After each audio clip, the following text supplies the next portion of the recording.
ಬೋನ್ cyst ಮೂಳೆ ಸಂಬಂಧಿತ ಸಮಸ್ಯೆಯಾಗಿದ್ದು ಇದರ ಬಗ್ಗೆ ಕೆಲವೇ ಜನರಿಗೆ ಮಾತ್ರ ಅರಿವಿದೆ. ಇದೊಂದು ಅಪರೂಪದ ಕಾಯಿಲೆ. ಜನರು ಇದನ್ನು ಹೆಚ್ಚಾಗಿ ಕ್ಯಾನ್ಸರ್ನೊಂದಿಗೆ ಸಂಯೋಜಿಸುತ್ತಾರೆ.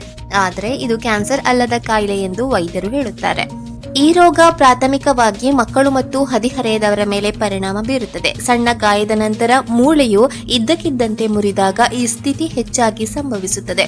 ಅಧ್ಯಯನದ ಪ್ರಕಾರ ಹದಿಹರೆಯದಲ್ಲಿ ಮೂಳೆಗಳು ಅತ್ಯಂತ ವೇಗವಾಗಿ ಬೆಳೆಯುತ್ತವೆ. ಈ ಸಮಯದಲ್ಲಿ ಮೂಳೆಗಳೊಳಗಿನ ದ್ರವದ ಒತ್ತಡ ಇಲ್ಲವೇ ರಕ್ತನಾಳಗಳಲ್ಲಿನ ಬದಲಾವಣೆಗಳು ಚೀಲೆಗಳ ರಚನೆಗೆ ಕಾರಣವಾಗಬಹುದು. ಇದು ಸಾಮಾನ್ಯವಾಗಿ 5 ರಿಂದ 15 ವರ್ಷ ವಯಸ್ಸಿನ ಮಕ್ಕಳಲ್ಲಿ ಕಂಡುಬರುತ್ತದೆ. ಈ ಅವಧಿಯಲ್ಲಿ ಮೂಳೆ ಪುನರುತ್ಪಾದನೆ ರಚನೆಯ ಪ್ರಕ್ರಿಯೆಯು ಹೆಚ್ಚು ಸಕ್ರಿಯವಾಗಿರುತ್ತದೆ. ಹಾಗಾಗಿ ಮಕ್ಕಳಲ್ಲಿ ಮೂಳೆಗಳಲ್ಲಿ ಯಾವುದೇ ತೊಂದರೆಗಳು ಇಲ್ಲವೇ ದೌರ್ಬಲ್ಯ ಕಂಡುಬಂದರೆ ತಕ್ಷಣ ಮೂಳೆ ತಜ್ಞರನ್ನ ಸಂಪರ್ಕಿಸಬೇಕಾಗುತ್ತದೆ ಎಂದು ಆರೋಗ್ಯ ತಜ್ಞರು ತಿಳಿಸುತ್ತಾರೆ.